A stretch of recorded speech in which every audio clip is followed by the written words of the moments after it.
दोस्तों, मेरा नाम राशिद ज़हीर है और आप देख रहे हैं मेरा न्यूज़ चैनल जिसका नाम है राशिद ज़हीर ऑफिशियल 2। आपसे गुजारिश है चैनल को अभी बाद में आप भूल जाते हैं सब्सक्राइब ज़रूर कर लें। फेसबुक पर यदि आप देखते हैं तो यूट्यूब पर जाएं @ लिखें, राशिद ज़हीर ऑफिशियल 2 लिखें, चैनल आपको मिल जाएगा। गज़ा के तमाम हालात आपके सामने लेकर हाजिर हूँ, लेकिन उससे पहले एक बहुत बड़ी ख़बर आपके सामने रख देता हूँ। मैंने कल या परसों भी आपके सामने अर्ज़ किया था कि UK यानी कि इंग्लैंड बहुत जल्दी रिकॉग्नाइज करने जा रहा है। उसने खुला अल्टीमेटम दे दिया है कि अगर आपने सीज़ फायर नहीं किया नेतन्याहू से, हम गज़ा को यानी कि फ़लस्तीन को रिकॉग्नाइज करने जा रहे हैं। इसके पीछे अचानक क्या हुआ?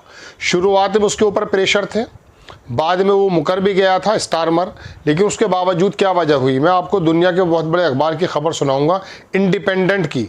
उसने लिखा है दोस्तों कि दरअसल ग्रीन लाइट उसको दी है नेतन्याहू ने स्टारमर से खुलेआम कहा कि आप जो है फ़लस्तीन को रिकॉग्नाइज करने के आगे बढ़ जाएं। इसका मतलब क्या हुआ? इसका मतलब ये हुआ कि अमेरिका जो उस UN की मीटिंग में जो सऊदी फ्रांस ने बुलाई थी उसमें शामिल नहीं हुआ, तो ये सिर्फ एक ड्रामा था। जब वो फ्रांस को कुछ नहीं बोल रहा है, UK को बोल रहा है कि साहब ग्रीन लाइट दे दी है मैंने कि आप रिकॉग्नाइज़ कर लीजिए।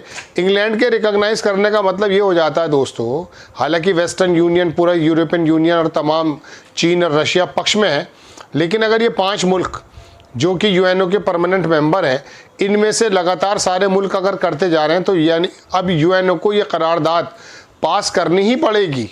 ये बात दीगर है कि अमेरिका उसके अंदर से वीटो कर जाए तो रुक जाएगी, लेकिन अमेरिका के ऊपर भी प्रेशर है। और अगर नेतन्याहू के ट्रंप अगर मिसाल के तौर पे स्टारमर से ये कह रहे हैं कि आप रिकॉग्नाइज कर लीजिए, ये एक बहुत बड़ी खबर है। दूसरी बात मैं आपको दोस्तों ये बताना चाहता हूँ कि दुनिया में किस प्रकार से क्या क्या घट रहा है। कल मैंने आपको बताया था कि 2 ऐसी तंजीमें हैं इसराइल के अंदर जो राइट विंग तो कही जाती हैं, लेकिन वो इंसानी हुकूक की तहफ़्फ़ुज़ात करती हैं। वो दरअसल उन्होंने कंडेम तो किया है और कहा कि रियल जेनोसाइड कर रहा है इसराइल। वो जाकर के मिल गया उन देशों से जो अक़वाम मुत्तहिदा का जो एक अदारा है ICJ और ICC, जहाँ से नेतन्याहू मैं कह सकता हूँ लगभग भगोड़ा है, उनके ख़िलाफ़ वो काम करने जा रहे हैं। मतलब उनके साथ मिलकर नेतन्याहू के ख़िलाफ़ काम करने जा रहे हैं। और इसके अलावा पुतिन की बात हुई है, कल आपको मैंने इशारा भी दिया था। 3 मसलों पर बात की पुतिन ने, दरअसल किससे? इसराइल के नेतन्याहू से। 2 चीज़ तो वाज़े हो गई हैं, तीसरी चीज़ वाज़े अभी तक नहीं हुई है। अखबारों ने लिखा कि ईरान के बारे में साफ कहा कि आप ईरान पे किसी प्रकार का कोई हमला नहीं करेंगे। रूस का ये बदला हुआ रूप बड़ा अचरज में डाल रहा है। दूसरी बात, सीरिया के मद्देनज़र उसने कहा कि कोई सी भी कम्युनिटी, वो दुरूस कम्युनिटी हो, दूसरी कम्युनिटी हो, उसको लेकर के आप सीरिया के अंदर इंटरफेरेंस नहीं करेंगे। आप जानते हैं कि रशिया के अंदर जो वो पहले बंदा था उसके पक्ष का है पुतिन, लेकिन अब जुलानी के पक्ष में खड़ा हो गया। इसकी वजह यह है कि उर्दुगान का बहुत करीबी ताल्लुक़ है और उर्दुगान ने ही संभवतः ये कहा है कि आप नेतन्याहू से बात करें कि सीरिया के टुकड़े करना या सीरिया को कब्जाने के ख्याल को छोड़ दे। और तीसरा जो जिक्र है जिसके बारे में अभी अखबारों ने नहीं छापा है, वो गज़ा का जिक्र है। गज़ा के अंदर भी उसने बात की है। अब आगे जो खबरें हैं, कुछ इंपॉर्टेंट खबरें मैं आपको दिखा देता हूँ दोस्तों, चूँकि ऐसी याद नहीं रहती हैं। आप खबर देखेंगे दोस्तों, ये कई सारी खबरें हैं जो मैंने आपके लिए ली हैं, लेकिन फ़िलहाल आप ये खबर देखें कि इसके अंदर ये वो सीन है NBC न्यूज़ में कि Trump troubled by images coming out of the Gaza promoting him to push for more aid. दरअसल अचानक ये चेंज जो आया है ना ट्रम्प के अंदर 1, 2, 3 रोज़ में, जब से ये स्कॉटलैंड गया है, इसके बारे में अखबार लिख रहा है NBC कि ट्रम्प को ट्रबल में डाल दिया है।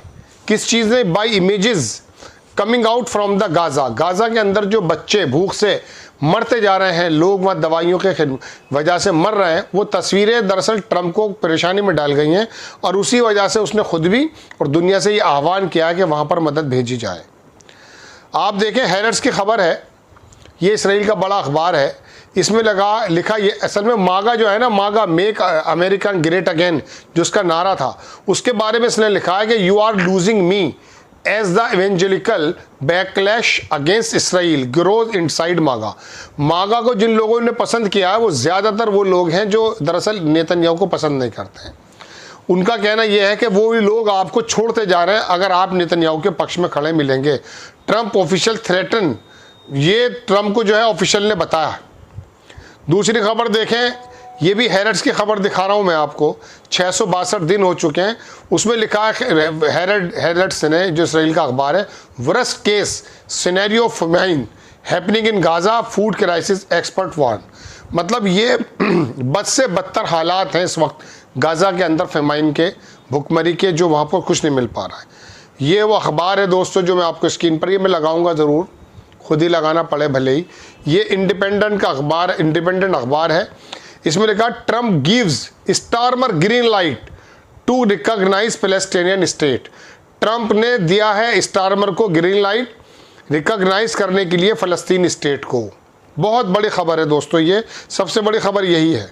The UK should recognise the Palestinian state. ये एक बहुत बड़ा बुद्धिजीवियों का ये वो है, कैथम हाउस, वहाँ से खबर दे रहा हूँ मैं आपको। ये उन लोगों ने कहा कि स्टारमर को ये कर लेना चाहिए। पहले मैंने आपसे कहा था 220 वहाँ एमपीज़ हैं, अब 250 हो चुके हैं जो इंग्लैंड को कह रहे हैं कि आप रिकॉग्नाइज कर लें। अब ट्रंप के ऊपर इल्ज़ाम भी लगा दिए गए। हेरड्स ने लिखा है कि how Trump facilitated Netanyahu, Trump ने नेतन्याहू को किस तरह से फैसिलिटेट किया है, किस बात के लिए, गाजा का स्टारवेशन जो पॉलिसी थी उसके अंदर ट्रंप भी जिम्मेदार है। ये अब नेतन्याहू का कहना हो गया कि खाली मलबा मेरे ऊपर मत डालिए, आप भी इसके लिए बराबर जिम्मेदार हैं, क्योंकि दुनिया देख रही है ना अब क्या हाल है। अब आप देखें हेरड्स, ये मैंने खबर आपको 3 या 4 दिन पहले बताई थी कि Israel is becoming a Pariya state, मतलब कोई इसका संचालन करने वाला नहीं है, बेयारो मददगार स्टेट बन चुकी है। We need massive non violent civil disobedience until Netanyahu is ousted. मतलब नेतन्याहू को निकल जाना चाहिए और एक सीरियस ऐसा बंदा आना चाहिए जो नॉन वायलेंट हो और जाकर के वो किसी तरह से शांति की ओर बढ़े। ये इसराइल के लोग लिख रहे हैं। अब मैं आपको खबर दिखाता हूँ, ये जरीदा कौन सा है ये देखेंगे आप। ये वो खबर है जो मैंने आपको दिखाई थी कल भी, कि बी तस्लीम and physician for human rights, इन्होंने कहा कि कमिटिंग जेनोसाइड जो गाजा के अंदर है, इसराइल जो है कमिट कर रहा है बहुत ख़तरनाक तरीके से। और अब आकर के इन्होंने, मैंने आपको कहा कि ये अफ्रीका और उन लोगों के साथ कोऑपरेट कर रहे हैं कि हम आपके साथ लड़ाई में चलेंगे। CNN ने कहा 2 leading Israeli human rights group accuse Israel genocide in Gaza. मैंने आपको कल ही बता दी थी, अब ये CNN ने छापा है कि 2 इसराइल के ग्रुप हैं जो एक्यूज़ कर रहे हैं। ये खबर मैंने आपको बता दी है दोस्तों। 1-2 खबर और दिखा देता हूँ। ये खबर दरअसल यूनिसेफ की तरफ से UNRAW कमिश्नर ने कहा है कि जनरल गाजा के the worst case scenario of the famine, बहुत बुरे हालात हैं गाजा के अंदर दोस्तों, ये बात हकीकत है। ट्रंप ने कहा कि नंबर 1 पे प्रायोरिटी मेरी ये है, राइटर्स ने छापा, कि गाजा के अंदर पीपल यानी कि लोगों को खाना मिल जाए। एक हालात ये आते हैं कि जब आदमी के जिस्म से चर्बी और गोश्त ख़त्म हो जाता है ना, हड्डियाँ गलने लगती हैं, उस वक्त आप सोच रहे हैं उसे खा करके, उसे खाना खिला करके उसके जिस्म को फरबे कर दिया जाएगा, ऐसा होता नहीं, वो खा ही नहीं पाता है। उस वक्त तो दवाइयों की उसकी ज़रूरत होती है। ये बहुत तेज़ी से मौतों का सिलसिला खुदा न खास्ता बढ़ सकता है कि जिस तरह के वहाँ के हालात हैं। हालांकि सऊदी अरबिया की तरफ से खबर आई कि राफा को तोड़ करके 6 Saudi trucks carrying food aid for Gaza cross Rafah border crossing. कुछ लोग कह रहे हैं राफा बॉर्डर खुला नहीं है। मैंने आपसे कल ही कह दिया था, ये अरब न्यूज़ ने छापा, आप देख सकते हैं, आपकी स्क्रीन पर है, कि सऊदी के, मगर 6 ट्रक से कुछ नहीं होगा दोस्त, बहुत ज़्यादा वहाँ पे देना पड़ेगा। ये आपको मैंने खबरें सुना दी हैं, कुछ और खबरें आपको दिखा देता हूँ। मोस्ट अमेरिकन जो हैं वो नाउ डिसअप्रूव कर चुके हैं इसराइल की मिलिट्री एक्शन को, जो गाजा के अंदर वो जुल्म सितम कर रही है। NBC की खबर है। एक खबर और दिखा देता हूँ, लिंडसे ग्राहम, इसको छोड़ दीजिए, ये तो बकवास करता है। अल जजीरा की खबर देख लीजिए। इसराइली ब्रॉडकास्टिंग अथॉरिटी ने कहा सिक्योरिटी जो इस्टेब्लिशमेंट है वो स्टडी कर रही है, किस बात को लेकर के, कि अल्टरनेट देखे कि अगर जिडोन जो उसकी वो वहाँ पर एक बटालियन थी वो कुछ काम नहीं कर पाई है, which did not bring about breakthrough in prisoners issue, उन लोगों को वापस नहीं लेकर आई है। सिक्योरिटी इस्टेब्लिशमेंट अब ये सोच रही है कि हम extreme alternative alongside option such as land annexation military rule in Gaza, अब ज़मीन पर जा कर के एनेक्सेशन अपना करें ताकि हम उन लोगों को वहाँ से छुड़ा पाएँ। ये अल जज़ीरा की खबर दिखा रहा हूँ मैं आपको। दूसरी खबर दिखा देता हूं, प्रेसिडेंट मैक्रोन जो है फ्रांस वाले, उन्होंने कहा France will become the first major G7 country. G7 country में पहला बंदा होगा देश फ्रांस जो रिकॉग्नाइज करने जा रहा फलस्तीन स्टेट को सितंबर में, और सितंबर में ही दोस्तों मैं आपको बता रहा हूं इंग्लैंड भी उसको रिकॉग्नाइज करने जा रहा है इंशाल्लाह। ब्रिटिश के MP हैं, खबर देखें, ये शक्ल भी है इनकी, इनका नाम है जेरेमी कॉर्बाइन। इन्होंने अल जजीरा से कहा no country should export weapons to state practising genocide. किसी को भी जो स्टेट वेपन्स को इस्तेमाल कर रहा है, किसी को भी वेपन से एक्सपोर्ट नहीं करना चाहिए जो इस तरह का जो है जेनोसाइड कर रहा है किसी भी देश को।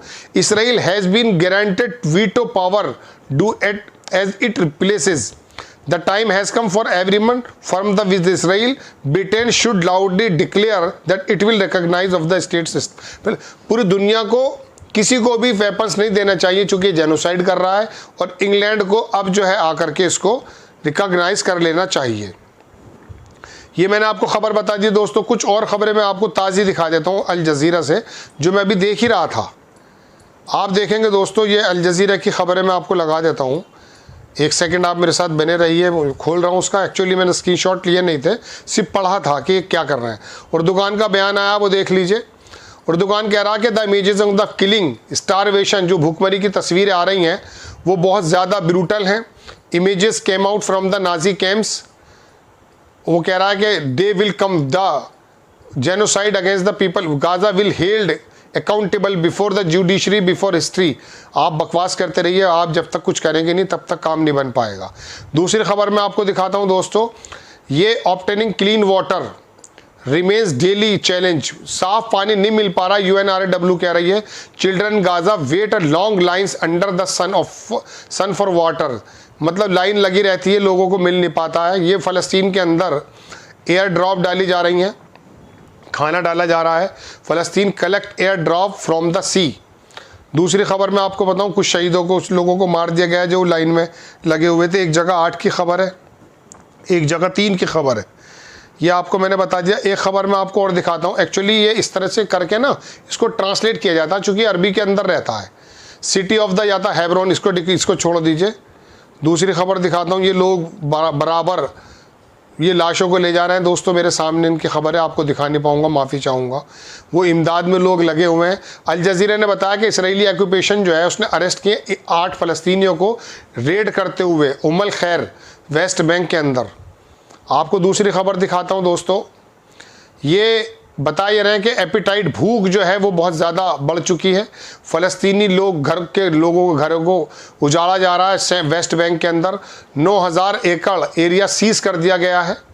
इसका मकसद दरअसल वही है, ये बंदा वही आ गया जिसके बारे में मैंने अभी कहा था आपसे, इसके बारे में मैं तस्वीर बता चुका हूँ। मैक्रोन का बयान है, वो भी दिखा देता हूँ आपको। मैक्रोन कह रहे हैं कि फ्रांस वुड बिकम द, वही बात जो मैंने आपसे कही है, अभी ताज़ी खबर ही अल जजीरा ने छापी है, मैं आपको पहले ही दिखा चुका हूँ इसकी खबर। और इस तरह से खबरें, जब ट्रम्प साहब वापस आ रहे थे स्कॉटलैंड से, वहाँ लोगों ने बात कही, उन्होंने कहा, ट्रम्प ने कहा कि my wife Melania saw the horrific images Gaza, मेरी बीवी ने जब वो तस्वीरें देखी और must situation there is a dire and aid must be brought in, जल्द से जल्द वहाँ पर जो है एड पहुँचनी चाहिए। ये बातें आप कह रहे हैं। नेतन्याहू का भी बयान आया, वो भी देख लीजिए क्या बोल रहा है ये। इसने कहा कि establish the jihadist state on Israeli borders today will threaten Britain tomorrow. आज वो हमारे बॉर्डर पे खड़े होकर के हमें थ्रेट कर रहे हैं जिहादी, कल को वो ब्रिटेन को करेंगे, ब्रिटेन के रिकॉग्नाइज करने के चक्कर में परेशान है। Starmer awards Hamas terrorism and punish it victims. Starmer जो है यूके का प्रेसिडेंट, प्राइम मिनिस्टर, वो दरअसल हमास को जो है रिवार्ड कर रहा है। 31 लोग शहीद हो चुके हैं दोस्तों। ये पानी लेते हुए भागते हुए बंदे हैं, बड़े अजीबोगरीब माहौल है दोस्तों, मैं आपको बताऊं। पानी लेते हुए बच्चे हैं। और ये वहाँ से भी खबर आई है, मैं आपको दिखा देता हूँ। ये अंसारुल्लाह है, मिलिट्री स्पोक्समैन, उन्होंने कहा हमने we carried out the 2 military operation किए हैं लॉर्ड एयरपोर्ट पर, जाफा एरिया के अंदर फ़लस्तीन 2 हाइपरसोनिक से इसराइल पे 2 हमले हुए हैं। ये दोस्तों ये बता रहे हैं वो। आगे दूसरी उसमें कह रहे हैं वो अंसारुल्लाह के स्पोक्स पर्सन कि लॉर्ड एयरपोर्ट जो है टारगेटेड हुआ है फ़लस्तीन 2 हाइपरसोनिक बैलिस्टिक मिसाइल से। ऑपरेशन चल रहा है। Millions of the Zionist head shelters भाग चुके हैं वो अपने शेल्टर्स में। यमन कंटिन्यू रखेगा अपने ऑपरेशन जब तक फ़लस्तीन लोगों के मुंह में लुक़मा नहीं चला जाता है। चैनल 12 है इसराइल का, इसकी खबर है कि नेतन्याहू ने कहा सिक्योरिटी कैबिनेट से कि अगर Hamas did not show flexibility, अगर वो नरमी नहीं दिखाता, difficult decision would be made would changes the course of the war का जो है पूरी तस्वीर बदल जाएगी। नेतन्याहू ने कहा सिक्योरिटी के कैबिनेट में कि he is turning over every stone in order complete a deal. इस तरह की बातें चल रही है, दुनिया का प्रेशर तो है, इसमें तो कोई दो राय नहीं है। ये भी खबर मैं आपको कल दिखा चुका था। ये अपोजिशन लीडर है liar rapid, extremist government is trying to make us accept idea. वो कह रहे हैं गाजा स्ट्रिप के अंदर जो ये कब्जे का प्लान है ये इसका अपने आप को बचाने का है। वो कह रहे हैं गाजा के अंदर कब्जा करने का मतलब है हमारी money, our money will go to educating Gaza children, Gaza के लोगों को एजुकेट करने के लिए खर्च होगी, ट्रीटिंग इट्स रेजिडेंट, उनके मकान के लिए, रिपेयरिंग रोड्स के लिए, पंपिंग वाटर, इलेक्ट्रिसिटी वगैरह। इसका कहना यह है, ये वही पुराना लीडर था कि अगर वहाँ पर हम कब्जा करते हैं तो हमें ये काम करना पड़ेगा। खैर दोस्तों, ये टोटल खबरें हैं जो मैंने अभी आपके सामने पेश की हैं। कुछ और भी चीज़ें हैं वो इंशाल्लाह लेकर के हाजिर होता हूँ। आखिर में एक बयान और आ चुका है नेतन्याहू का, उसका ट्रम्प का। वो कह रहे हैं the situation in Gaza very bad and children and hungry they should get food, Gaza children will receive food. Gaza के लोग खाना करेंगे, जब करेंगे जब मौतों का वहाँ पर वो लग जाएगा। नेतन्याहू का एक बयान और देख लीजिए, वो भी आ गया, हालांकि मैं बंद करने वाला था, कि वो कह रहे हैं since the return of the Israeli negotiation team, जब से टीम वापस आई है कतर से, उन्होंने कहा we have not stop trying to reach deal, हमने स्टॉप नहीं किया है, हम ट्राई कर रहे हैं रीच अपनी डील को पूरी करने के लिए। Hamas is still determined to refuse, Hamas जो है हमें रिफ्यूज़ कर रहा है, ऑब्स्टेकल टू, ये झूठ बोल रहा है स्वैप डील के बारे में। Even the mediators know that, जबकि उन्होंने क्लियर कर दी कि तू ही अपनी अपनी बातें बदल रहा है, उनका मसला ऐसा कुछ नहीं है। खैर दोस्तों, ये खबरें आपसे गुजारिश है, चैनल को सब्सक्राइब करें, शेयर करें। नेक्स्ट टाइम किसी खबर के साथ हाजिर होता हूँ।